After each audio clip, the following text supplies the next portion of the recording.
Nuevamente, mis hermanos, muy buenas tardes, el Señor les bendiga a todos. Vamos a iniciar, mis hermanos, con la predicación de la palabra del Señor. Todos, por favor, dirijámonos a Primera de Timoteo y estaremos concentrándonos allí en el capítulo 1, particularmente en el versículo 3 y en el versículo 4. Primera de Timoteo, capítulo 1, versículo 3 y 4. El título que tiene esta enseñanza es el que aparece aquí en pantalla: la sutileza, el peligro de los falsos maestros. Dice la bendita palabra del Señor, versículo 3 en adelante: como te rogué que te quedases en Éfeso cuando fui a Macedonia, para que mandases a algunos que no enseñasen doctrina diferente, ni presten atención a fábulas y genealogías interminables que acarrean disputas más bien que edificación de Dios que es por fe, te encargo ahora. Mis hermanos, continuaremos daremos más bien continuidad a nuestra exposición de la carta a Timoteo. Hace 8 días nosotros tuvimos la oportunidad de estudiar los 2 primeros versículos, versículo 1 y versículo 2, y en estos 2 primeros versículos pudimos observar o estudiar la autoridad de aquel quien estaba escribiendo la carta, de su autor humano. Vimos la autoridad de Pablo como apóstol de Jesucristo, pero ciertamente y gran parte del sermón dirigió nuestra atención a nutrir nuestros corazones considerando quién era el destinatario, y este destinatario Pablo lo define como un verdadero hijo en la fe. Timoteo, el joven pastor de la iglesia de Éfeso, es llamado por Pablo, el gran apóstol del Nuevo Testamento, como un verdadero hijo en la fe. Lo que veremos hoy, mis hermanos, y en adelante, viene a ser algo así como la esencia del estudio de la carta a Timoteo.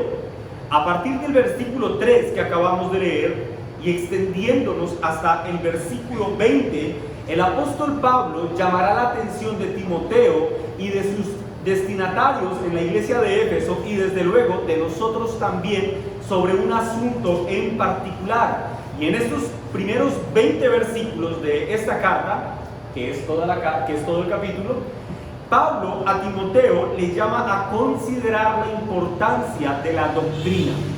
Timoteo, la doctrina es muy importante.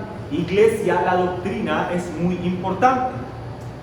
Ya de manera más particular, para explicar este tema de la importancia de la doctrina, Pablo, en los versículos 3 hasta el versículo 11, advierte a Timoteo y a la iglesia y a nosotros desde luego sobre las desviaciones y sobre los desviadores de la sana doctrina. Y para nuestro estudio en particular hoy nos fijaremos en los versículos 3 y 4, en donde el apóstol Pablo enseña el peligro fundamental que representan los falsos maestros para la iglesia de Cristo. En su evangelio, Juan, en el capítulo 8, acompáñenme allí, capítulo 8, Juan, capítulo 8, versículo 44, podemos leer una acusación o una afirmación categórica que hace el Señor Jesús respecto a Satanás. Juan 8, 44. ¿Y qué es lo que dice el Señor Jesús respecto a Satanás? Que Satanás es un mentiroso. Dice el versículo 44. Vosotros, y note que aquí el Señor Jesús está hablándole a unos individuos. ¿Quiénes son esos individuos? Los fariseos. Y le dice el Señor a los fariseos: vosotros sois de vuestro padre. ¿Y quién es el padre de ellos? El diablo. Y los deseos de vuestro padre queréis hacer. Él ha sido, refiriéndose al padre de ellos, al diablo, él ha sido homicida desde el principio y no ha permanecido en la verdad, porque no hay verdad en él. Cuando habla mentira, de suyo habla. Es decir, cuando Satanás profiere cualquier cosa que profiera es mentira. Y dice Juan, porque es mentiroso y padre de mentira. En contraposición, mis hermanos, a las obras de Satanás, Los creyentes, al considerar a Dios y lo que en su palabra está consignado, podemos ver la verdad en esencia. Si consideramos la obra de Dios en contraposición a la obra mentirosa de Satanás, podemos decir que la obra de Dios es algo así como una siembra de verdad. Y todo lugar, mis hermanos, donde quiera que Dios siempre siembre verdad a través de la predicación fiel de su palabra, su enemigo por excelencia, el diablo, se esforzará por sembrar mentira, error y engaño en medio de la iglesia. Los grandes ataques, mis hermanos, que la iglesia ha recibido desde siempre se desprenden de ataques a la doctrina. La persecución claramente afecta a la iglesia, pero incluso vemos que a través de la persecución la iglesia se ha fortalecido más en el Señor. Pero los grandes ataques que ha tenido o con los que ha tenido que lidiar la iglesia son con los ataques que se desprenden de las falsas doctrinas que por hombres permeados por estos pensamientos malignos y perversos pretenden desviar al pueblo de Dios del camino de la verdad. Los falsos maestros enseñan una falsa doctrina, una doctrina demoníaca. Y Pablo le dice a Timoteo, tienes que tener cuidado con esos individuos. Tienes que tener cuidado con los que promueven la falsedad. Ahora, quiero aclarar que tener cuidado de aquellos que promueven engaño en medio de la iglesia no fue una lucha exclusiva de Timoteo. Es decir, esto no solamente tuvo que hacerlo Timoteo, él no solo tuvo que tener cuidado en la iglesia de Éfeso con los falsos maestros. No, mis hermanos, a lo largo de toda la historia, la iglesia ha tenido que hacerle frente a los falsos maestros. A lo largo de toda la historia, la iglesia ha tenido que edificar grandes muros de doctrina sólida para el cuidado y la preservación de la misma. Piensen, por ejemplo, en el Antiguo Testamento, mis hermanos. Son reiterativas las veces que en el Antiguo Testamento se condenan a aquellos que dicen hablar de parte de Dios, pero no hablan de parte de Dios. ¿Y cómo los llama el Antiguo Testamento? Falsos profetas. Falsos profetas. Vayan en sus Biblias, mis hermanos, a Deuteronomio capítulo 13.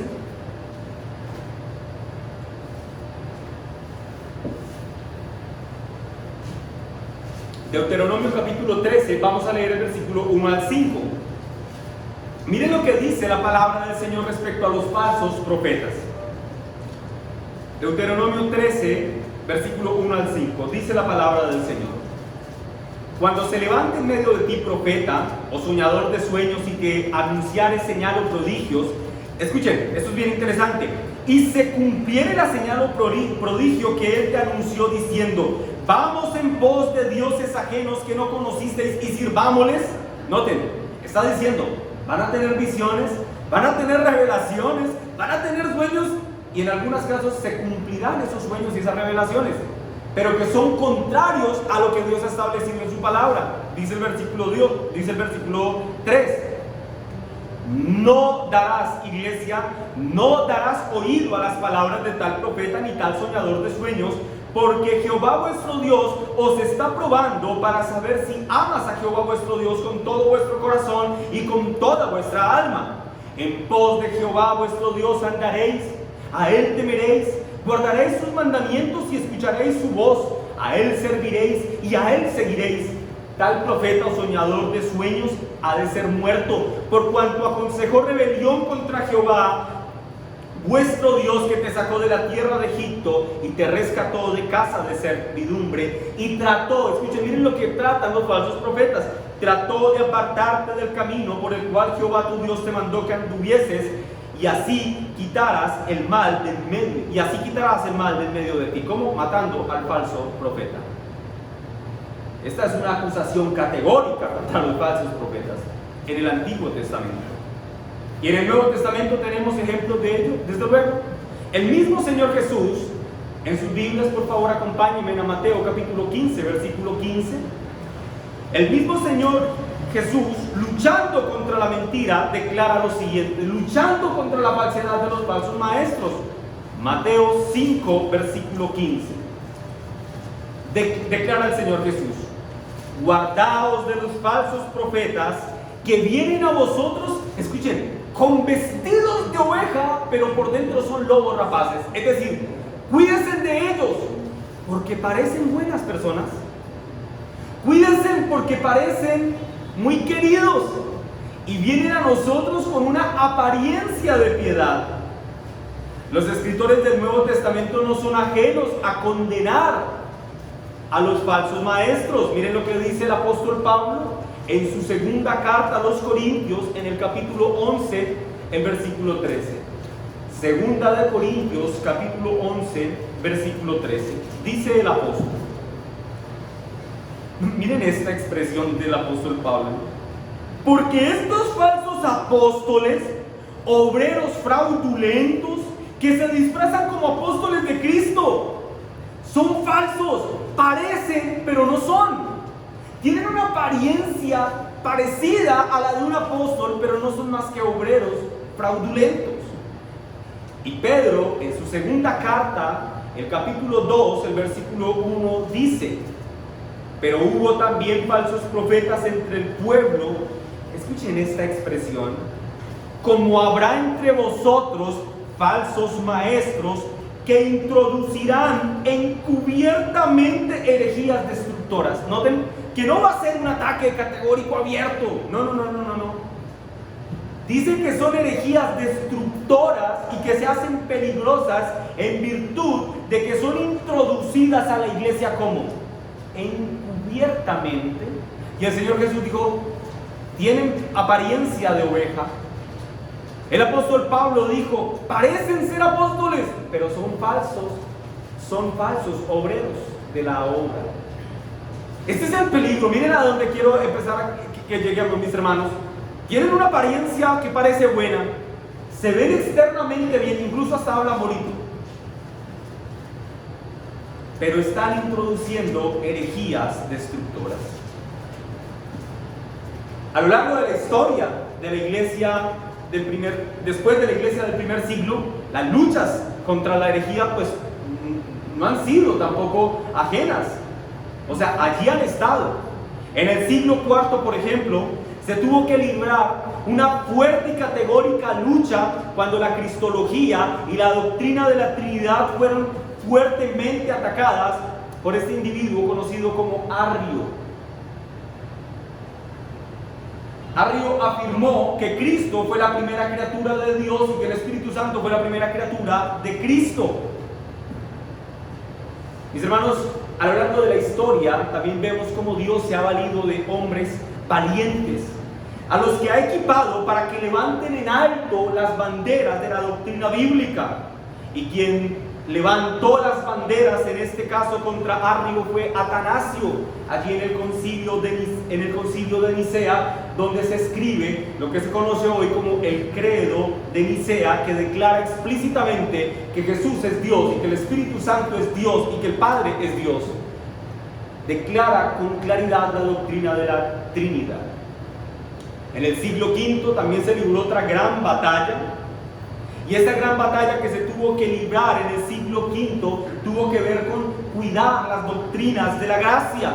Un hombre llamado Pelagio empezó a enseñar que no serás salvo por gracia, sino por obras. Que tú haz esto y vivirás. Y si no lo haces, pues te vas a condenar.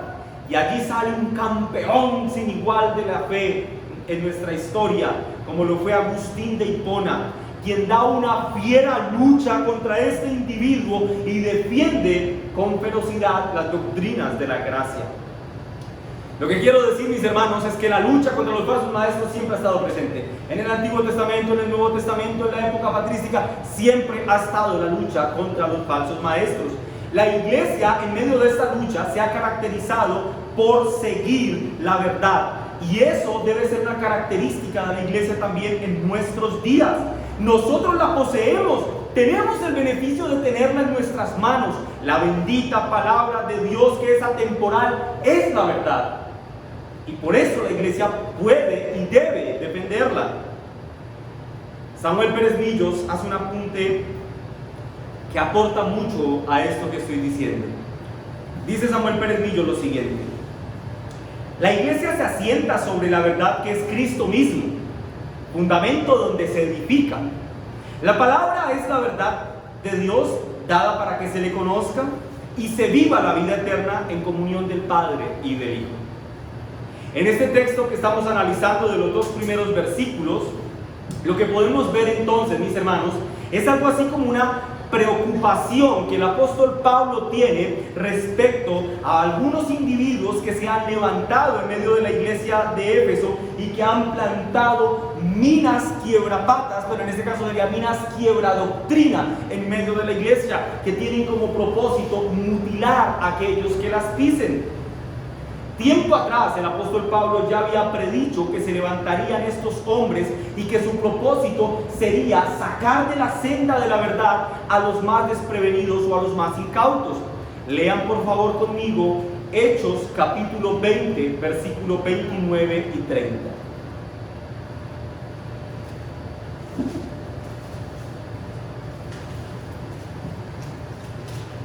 Aquí está hablando el apóstol Pablo, Hechos 20, versículos 29 y 30. Porque yo sé que después de mi partida entrarán en medio de vosotros lobos rapaces. Escuchen esto, que no perdonarán al rebaño. Mis hermanos, las intenciones de los falsos maestros no son solamente la de darte un poquito de confusión. No. No perdonarán al rebaño. Versículo 30.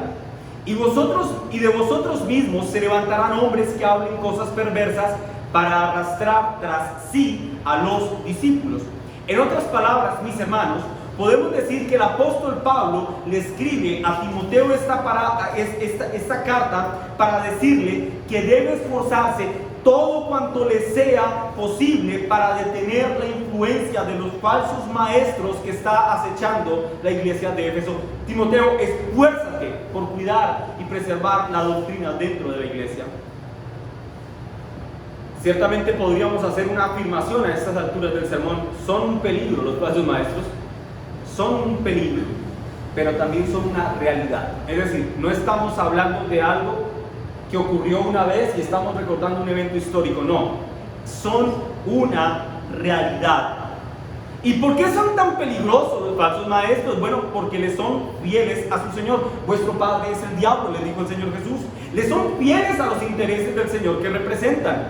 Vayan conmigo a 2 de Corintios, los de Biblia rápida, 2 de Corintios capítulo 11, versículo 13 y 15. 2 de Corintios capítulo 11, versículo 13 y 15. Dice la palabra del Señor: porque estos son falsos apóstoles, obreros fraudulentos que se disfrazan como apóstoles de Cristo. Ahora miren lo que dicen, miren mis hermanos. Y no es maravilla, algo así como, y no es de extrañar, porque el mismo Satanás se disfrazó como ángel de luz. Noten, Satanás tenía una apariencia buena.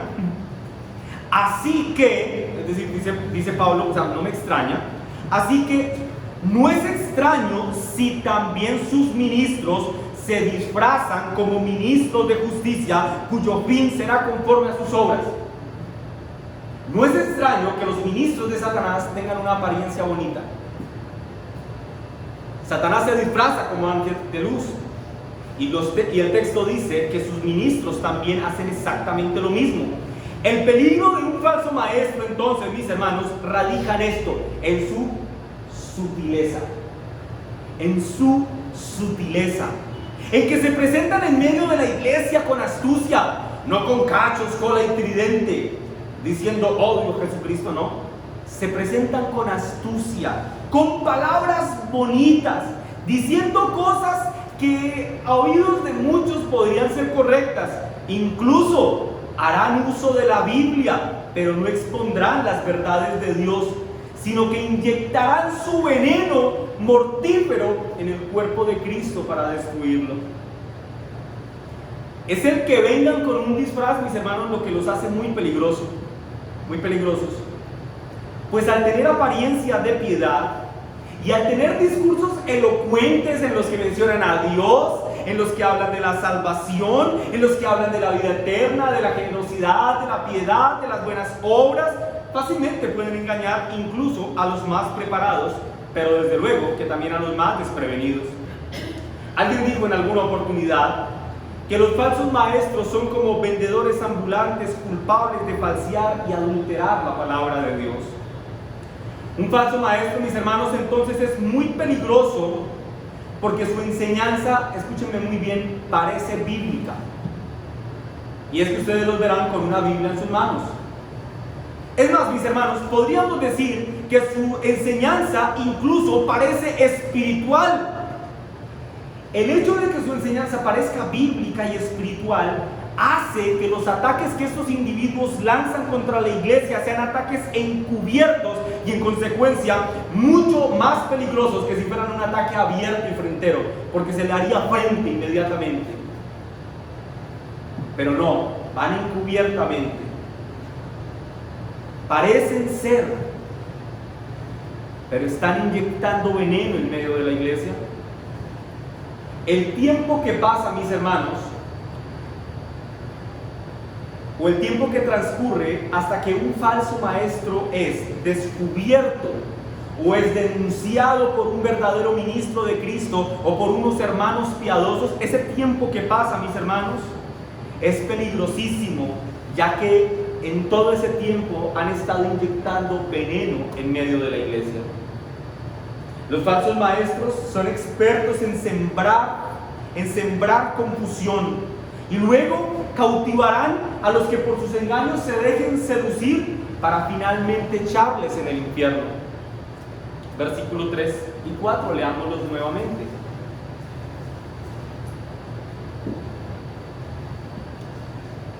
Como te rogué que te quedases en Éfeso cuando fui a Macedonia para que mandases a algunos que no enseñen doctrina diferente, ni presten atención a fábulas y genealogías interminables que acarrean disputas, más bien que edificación de Dios que es por fe, así te encargo ahora. La idea general que se ve en estos dos versículos, mis hermanos, es una súplica del apóstol Pablo a Timoteo para que permanezca en medio de la iglesia y para que pueda, estando allí, hacerle frente a los falsos maestros. Es como si la preocupación ardiera en el corazón de Pablo y hubiera absorbido sus intereses al punto que le ruega a Timoteo que no se vaya de la iglesia. Te ruego que te quedes. La expresión rogué viene de una palabra griega que es parakaleo, que significa literalmente una súplica sentida, implorar, demandar o requerir algo con mucha pasión. En otras palabras, mis hermanos, el apóstol Pablo le suplica con el corazón en las manos a Timoteo para que no deje a la iglesia de Éfeso en manos de los falsos maestros. En el versículo 20 del capítulo 1 de Primera de Timoteo, ustedes pueden leer lo siguiente. Vayamos allí, Primera de Timoteo 1:20. Este versículo es precioso, mis hermanos.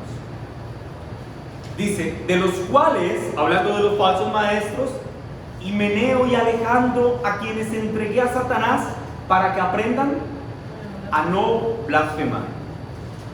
Lo que se puede notar, mis hermanos, es que quien inicia la confrontación contra los falsos maestros en Éfeso fue el apóstol Pablo. Algunos exegetas dicen que la razón por la que menciona a Himeneo y Alejandro es porque ellos podrían ser algo así como unos cabecillas de los falsos maestros.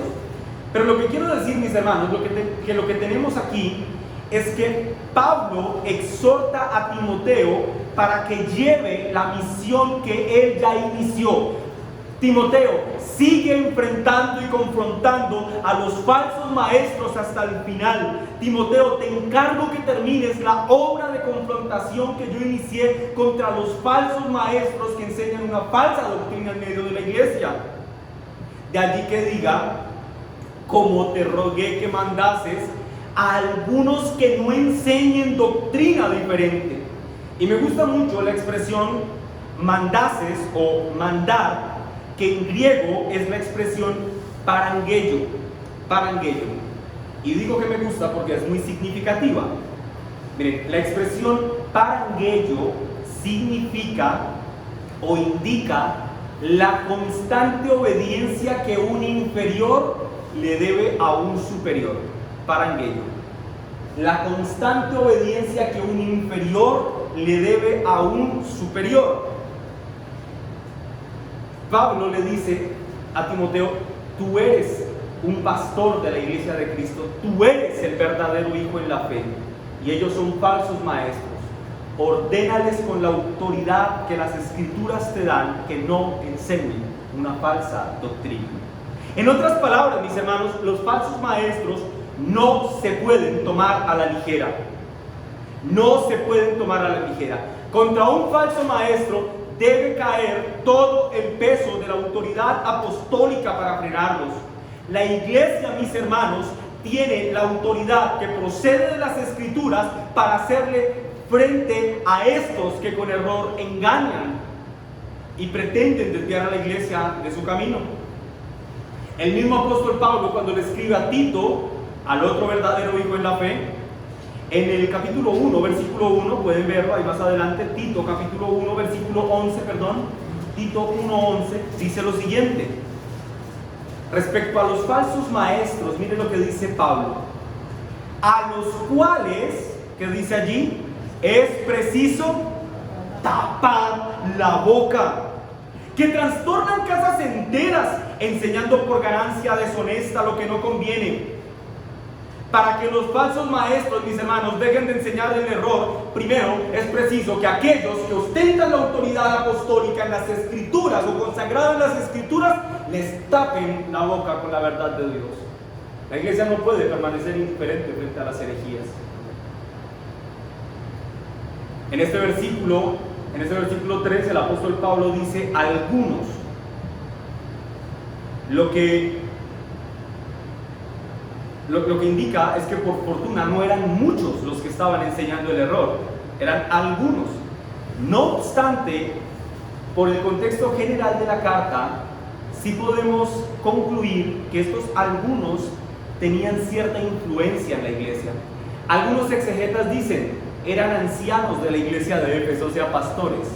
Algunos dicen, o probablemente eran pastores de iglesias vecinas, sin importarse de si se tratara de ancianos de la iglesia de Éfeso o de ancianos de las iglesias vecinas, o incluso sin dimensionar qué tanta influencia podían tener dentro de la iglesia. Lo que sí sabemos con toda seguridad, mis hermanos, es que ellos anunciaban o predicaban una doctrina diferente. Y a estos que predican una doctrina diferente, dice Pablo, mándales a que no enseñen contra lo que ya tenemos como palabra de Dios. Lo que Pablo les pide entonces es que no enseñen ¿qué? Doctrina diferente. Doctrina diferente. ¿Sabemos quiénes eran los promotores? ¿Quiénes eran esos algunos? Bueno, no lo sabemos. Himeneo y Alejandro, quizás sus cabecillas, pero no sabemos quiénes más. Es más, ¿sabemos cuál era la doctrina diferente que estaban enseñando? Pues no lo sabemos, aunque sí tenemos indicios para creer que se trataba de principios judaizantes. Lo que sí sabemos, mis hermanos, es que la enseñanza de estos tipos era diferente a la enseñanza que la iglesia ya tenía como sentada, como dada, que era la palabra de Dios. Lo que ellos habían recibido por medio de los apóstoles, ya lo tenían como dado, que esto era palabra de Dios. Y sea lo que fuera que estuvieran enseñando estos otros individuos, era contrario a lo que los apóstoles habían enseñado. Lo que quiero decir, mis hermanos, es que ustedes pueden notar en el texto que la iglesia ya tenía una doctrina como su propia doctrina. Aquella que provenía de Dios ya la habían aceptado.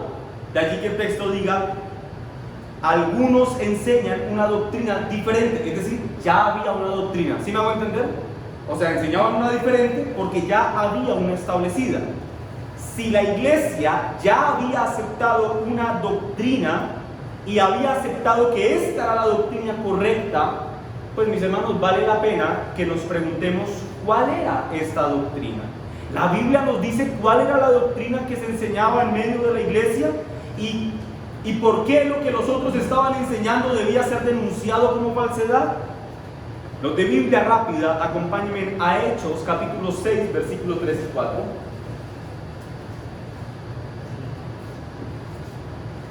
Hechos capítulo 6, versículo 3 y 4. Dice la palabra del Señor: buscad pues, hermanos, entre vosotros a 7 varones de buen testimonio, llenos del Espíritu Santo y de sabiduría, a quienes encarguemos de este trabajo. Versículo 4. Y nosotros, los apóstoles, que dice, persistiremos en la oración. ¿Y qué más? Ministerio de la palabra. Ahora devuélvase a Hechos capítulo 2, versículo 42. Noten, los apóstoles, mis hermanos, persistían en el ministerio de la palabra. Ahora leamos Hechos 2:42.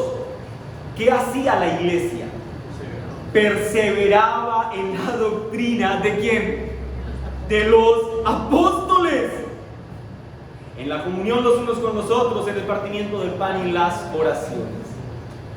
Comenta Samuel Pérez Millos: la preocupación del apóstol radicaba entonces en que la iglesia de Éfeso se estaba apartando de la verdad porque se había ido tras una doctrina diferente. En eso estamos todos sintonizados. Luego dice, o si se prefiere, estaba alejándose hacia un evangelio diferente. Y esto ya es muy significativo. Doctrina diferente es igual a evangelio diferente. Y agrega Pérez Millos: la doctrina es perjudicial cuando es diferente, puesto que el fundamento de ella se aparta de Cristo. Y escuchen esto: la enseñanza que en su nombre daban los apóstoles, la doctrina novedosa se hacía pasar por verdadera, pero era diferente. En otras palabras, mis hermanos, las enseñanzas de los apóstoles eran la norma que debía juzgar toda enseñanza en la iglesia. Y si algo que se enseñaba en la iglesia estaba por fuera de esa enseñanza con autoridad apostólica, era una doctrina diferente. Esa realidad, mis hermanos, que revela el Espíritu Santo por medio de la vasija del apóstol Pablo en este texto, era cierta para la iglesia de Éfeso, pero también lo es para nosotros en IBE de Monte Calvario, mis hermanos. La norma que rige las enseñanzas de la iglesia ha de ser por siempre y para siempre la bendita palabra de Dios. No los sentimientos, no las emociones, no las alucinaciones, no los sueños, ni el desenfreno lunático de un individuo. La bendita palabra de Dios es la que debe regir los estándares de conducta, de adoración, de vida práctica, de enseñanza dentro de la iglesia. Todo lo que ocurre dentro de la iglesia debe regirse por la palabra de Dios. La enseñanza de los falsos maestros, mis hermanos, puede a oídos no expertos parecer como enseñanza bíblica. Pero lo cierto, mis hermanos, es que aunque los falsos maestros usen versículos bíblicos y muchos en sus disertaciones, si su disertación no se ajusta a la totalidad del consejo de Dios, sus enseñanzas deben ser tachadas como enseñanzas falsas y sus promotores deben ser rotulados como falsos maestros que desvían a la iglesia al error. Ay, pastor, es que a mí me encanta cómo predica ante Gebel. Usted lo viera lo más de bonito. Ay, es que usted viera, es más chistoso. Y él tiene la Biblia en la mano, pero lo hace reír aún. Él es el pastor de los jóvenes. Yo lo he visto leyendo la Biblia en medio de sus prédicas. Si tú eres este caso, si tú piensas así de Dante Gebel, antes de decir lo que voy a decir, voy a aclarar esto. Pastor, ¿está usted utilizando nombres propios para referirse a alguien como un falso maestro? Bueno, aprendí del apóstol Pablo, Himeneo y Alejandro los entregué al diablo para que no apostaten más. Aprendí del apóstol Pablo, mis hermanos. Es que yo lo he visto que abre la Biblia en sus predicaciones y entretiene mucho a los jóvenes. Si este es el caso de alguno, recuerden lo siguiente, mis hermanos: las enseñanzas de este individuo son diferentes a las enseñanzas de los apóstoles, y en virtud de esa diferencia, sus enseñanzas han de ser tomadas como perversiones que atentan contra la verdad revelada de Dios en las Escrituras. ¿Y usted por qué se atreve a decir algo tan feo de tan genérico? Recuerdo una vez que alguien le preguntó en su Facebook: pastor, ¿se debe bautizar en el nombre del Padre, del Hijo y del Espíritu Santo? Y él le responde con esta chabacanada: bautícelo en el nombre de Gaspar, Melchor y Baltasar, con todo que los bautice. Si a alguien no le parece que eso es doctrina diferente a la doctrina de los apóstoles, que se sienta a hablar seriamente con el pastor de la iglesia, porque ciertamente lo es. Aquel individuo que le preguntaba tenía una genuina duda respecto a la Trinidad y necesitaba la asistencia de un hombre piadoso y preparado en las Escrituras que lo guiara a considerar que Dios en los cielos es Padre, Hijo y Espíritu Santo.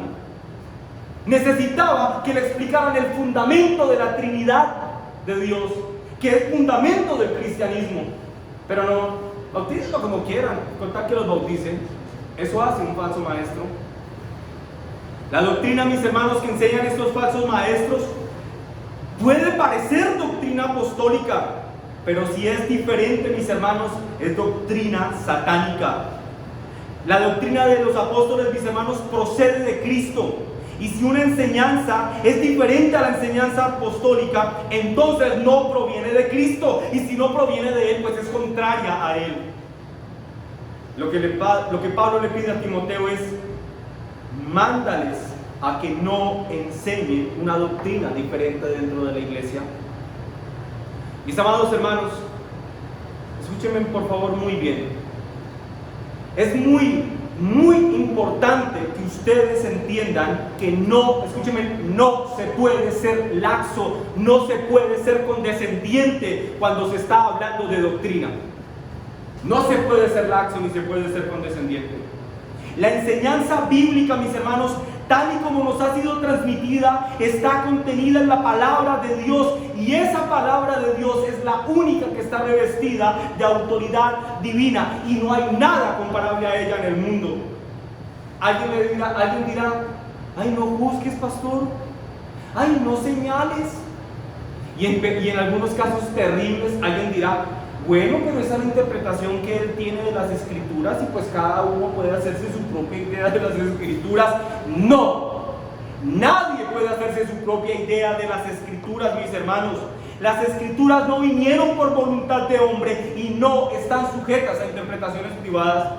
Esto no se trata de lo que yo piense de las Escrituras o de lo que tú pienses. ¿Y tú qué crees de este versículo? ¿Y tú qué importa que creamos del versículo? ¿Qué dice el texto? Es lo que importa.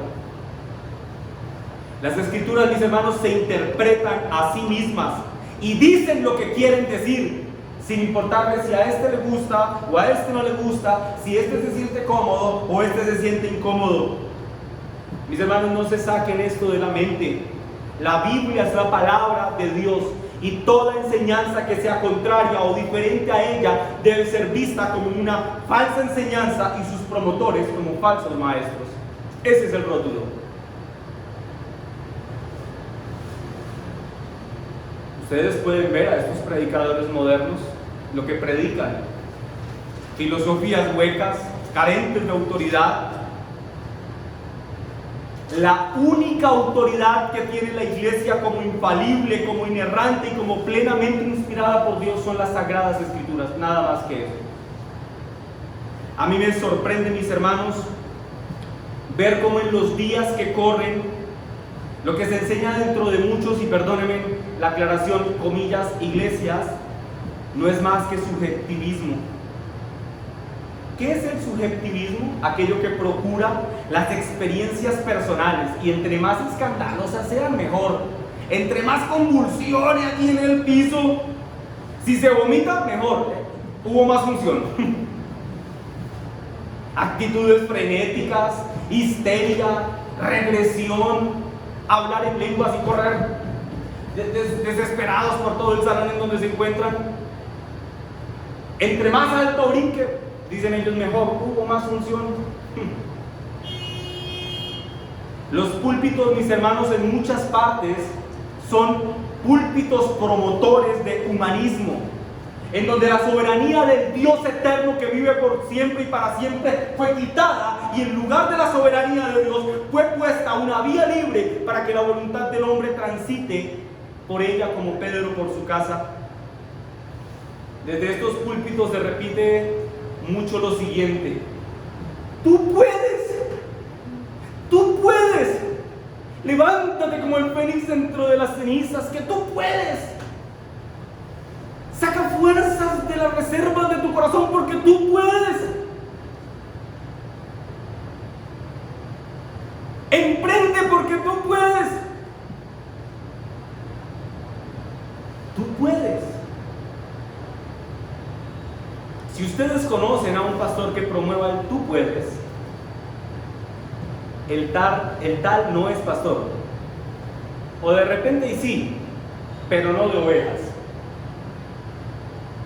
Y si tú eres un promotor del yo puedo, tú puedes, deberías considerar a la luz de las Escrituras si realmente puedes.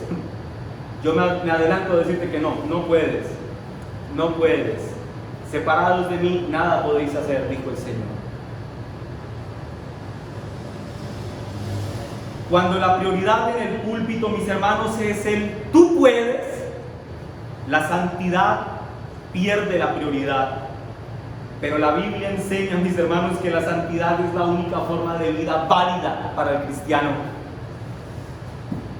Tú puedes hacer lo que se te haga, tú puedes darte este gustico. No. La Biblia restringe al creyente de hacer maldad. No podemos. Estamos condicionados por la palabra de Dios. Estamos condicionados por las sagradas Escrituras. Si conocen a alguien que enseña el tú puedes, y esta es tu frase favorita, es un falso maestro y debe ser reprendido por sus falsas enseñanzas. Y debe ser reprendido desde el fundamento de la doctrina apostólica, de las sagradas Escrituras. Mis hermanos, a mí me resulta increíble, inadmisible, y ojalá que a ustedes también, ver cómo algunos confesos creyentes se les agita el corazón de emoción cuando Daniel Habib publica un tuit. Publicó: estarás mojado si sales a la lluvia. Esa es la profundidad de pensamientos de ese individuo. Te sentirás caliente si te pones debajo del sol. Y los creyentes dicen sí. Y además, algunos les llaman pastor. Sí, puede ser, claramente, pero no de ovejas. Mis hermanos, si su corazón ha de acelerarse por algo, que sea por la palabra de Dios y no por estas filosofías huecas y sandeces que dicen individuos como los que acabo de mencionar. Estos maestros humanistas les dirán en un momento: no sean tan severos, no actúen tan religiosamente en relación al pecado. Es más, intentarán ridiculizarlos si ustedes tratan de poner un fundamento sólido y firme respecto a la doctrina. Les señalarán y les dirán legalistas. Es más, esta que es favorita de ellos, religiosos. Y les invitarán una y otra vez. Miren, esto es una cosa clásica de un falso maestro. Invita a su audiencia a ocuparse de ellos mismos y de sus sentimientos y de sus emociones antes de ocuparse de una vida en santidad y temor de Dios. El énfasis de los falsos maestros eres tú. El énfasis de las Escrituras es Cristo. Así que el énfasis de los falsos maestros transgrede el énfasis bíblico. Por tanto, no puede ser aceptado por la Iglesia de Cristo ninguna de estas enseñanzas. Se nos podría ir la tarde citando ejemplos de estas enseñanzas perversas. Pero lo cierto, mis hermanos, es que creo que con los ejemplos que hemos dado ya tenemos suficiente. Y ojalá estemos hastiados de ellos. Estos ejemplos que he dado, mis hermanos, dejan en evidencia algo: que las enseñanzas de los falsos maestros deterioran la verdad bíblica. No que ella pueda ser deteriorada por la maldad de ellos. Lo que quiero decir es que aparta a los creyentes o deteriora la fe de los creyentes en el sentido en que los aparta de una definición doctrinal precisa que guíe sus pasos en medio de un mundo lleno de tinieblas. La advertencia que Pablo hace en relación a los falsos maestros, mis hermanos, era importante para los efesios y lo es para nosotros hoy. Los creyentes, mis hermanos, hemos sido llamados y comisionados a mandar a que no se predique una doctrina diferente en la iglesia. Es urgente, mis hermanos, esto es un llamado con un sentido de urgencia. Es urgente un retorno de la doctrina bíblica en la iglesia cristiana. Es urgente que se prediquen las escrituras. Y más en una iglesia cristiana contemporánea como la que tenemos hoy, en donde uno encontrará, este es el colmo, le dicen a uno, es que la letra mata, pero el amor edifica. Uno dice, claro, le hace falta conocer las escrituras, porque si las conociera, quizás ese sería el último texto que me citaría, porque no tiene nada que ver con el estudio. Versículo 4, para ir finalizando, mis hermanos. Ni presten atención a fábulas y genealogías interminables que acarrean disputas, más bien que edificación de Dios que es por fe, así te encargo.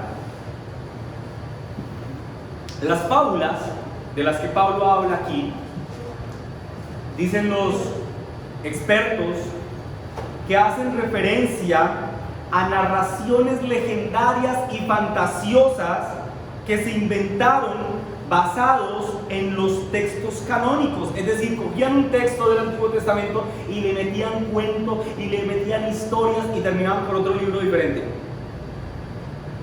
Y las genealogías interminables, con toda seguridad, dicen algunos exegetas, hace referencia a asuntos que procedían netamente del judaísmo. La razón por la que utiliza la expresión interminables era como para decir que eran muy tediosas, muy repetitivas, muy cansonas. Voy a hacer una lectura, una cita de William Hendrickson, en donde habla de este tema muy bien. Tiene muchos detalles, pero no importa si usted se pierde de los detalles. Yo también me perdí. Mentira, mis hermanos. Tiene muchos detalles, pero lo que quiero señalar aquí es que es la parte final. William Hendrickson, hablando de un libro que se llamaba El Jubileo, dice lo siguiente, que era un escrito de los judíos. Dice lo siguiente: el libro del Jubileo, entre paréntesis, llamado también el Pequeño Génesis, cierro paréntesis, ofrece otro ejemplo sorprendente de lo que Pablo aquí está mencionando. El Jubileo es una especie de comentario agádico sobre el Génesis canónico. Esto es, una exposición salpicada con abundante provisión de anécdotas ilustrativas. ¿Ven? Les va metiendo cuento. Aquí está el Génesis y le voy metiendo cuento. Este libro probablemente, dice Hendrickson, haya sido escrito a finales del siglo II o principios del primero antes de Cristo. Abarca toda la edad desde la creación hasta la entrada en Canaán. Y aquí viene la parte más técnica. Este extenso tramo se divide en 50 jubileos de 49 años, 7 por 7 cada uno. En realidad toda la cronología estaba basada en el número 7, y para este arreglo se pretende tener autoridad celestial. Así tenemos que no solo la semana tiene 7 días y el mes 4 por 7 días, sino que aún el año tiene 52 por 7 igual a 364 días. La semana de un año tiene 7 años y el jubileo tiene 7 por 7 igual a 49 años. Los distintos sucesos, dice Hendrickson, con respecto a los patriarcas, etc., se arreglaron, escuchen, en conformidad a este esquema. ¿Cuál es el punto? Que ellos vieron el Génesis y querían que todo lo que pasaba en el Génesis encajara perfectamente con el número 7 y con sus múltiplos. Entonces lo empezaron a acomodar como, disculpen la expresión, como se les vino en gana para que les encajara. Y termina Hendrickson diciendo esto: se adorna el relato sagrado de nuestro Génesis canónico hasta el punto que a veces es irreconocible y con algo de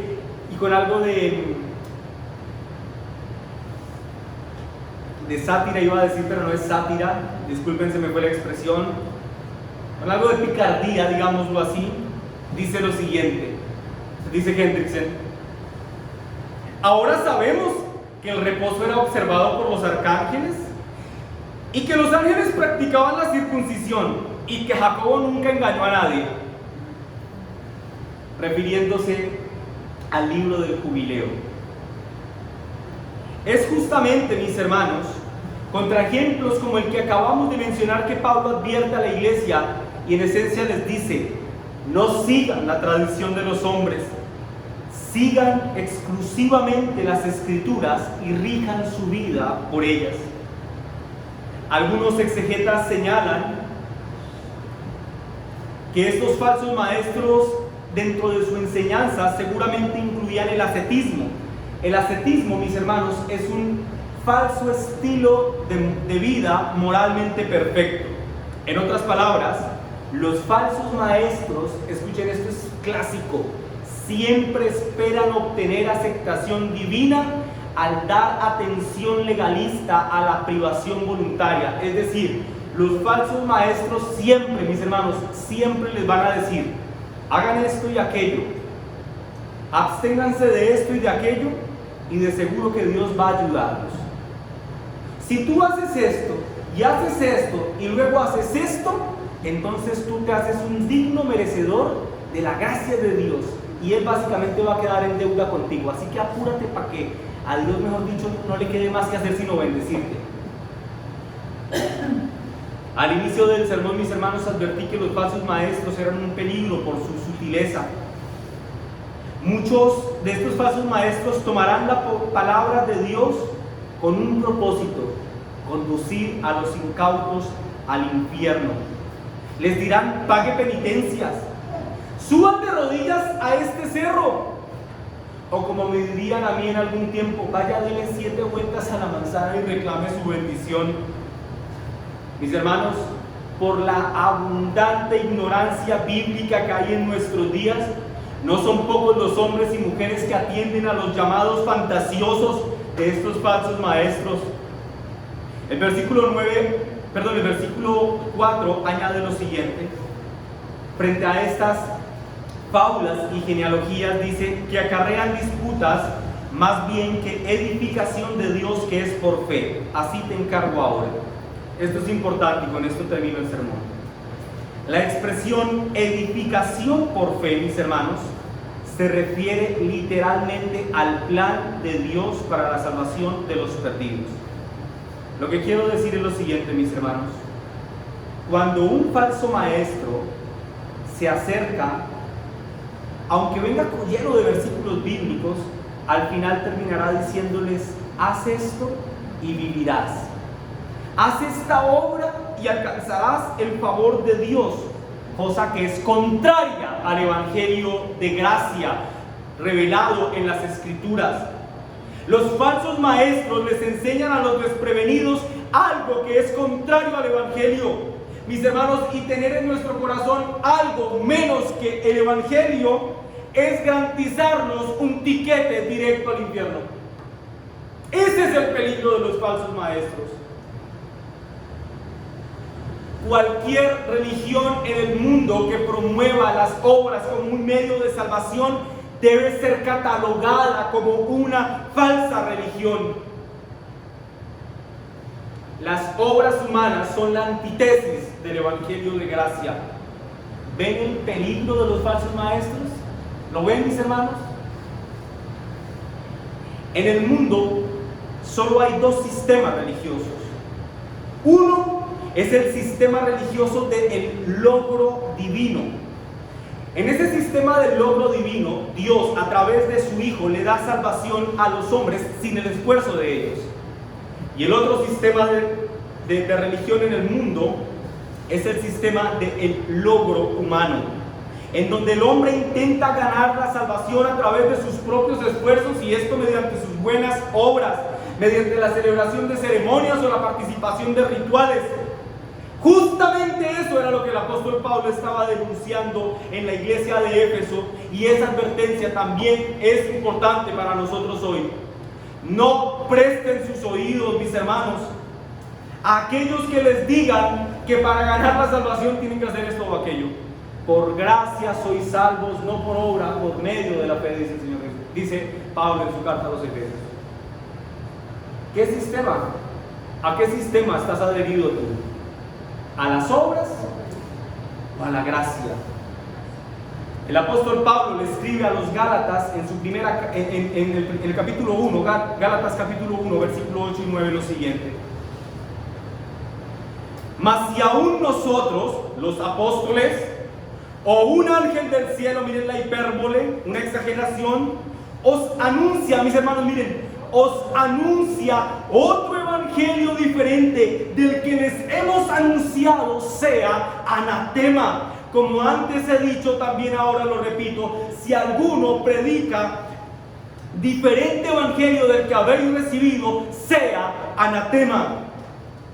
Mis amados hermanos, ninguno debe tomar a los falsos maestros a la ligera, y no debemos hacerlo porque las enseñanzas de estos individuos amenazan con la perdición eterna de quienes les prestan sus oídos.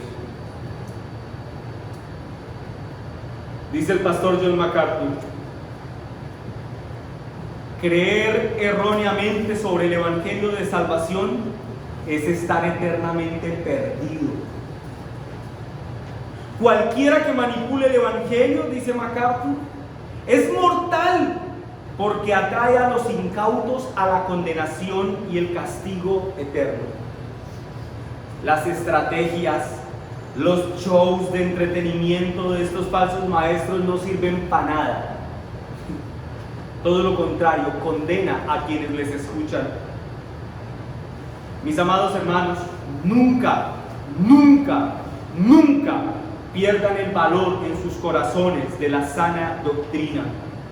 Aquella que declara, mis hermanos, que la vida eterna se alcanza por la gracia que es en Cristo y mediante la fe en Él.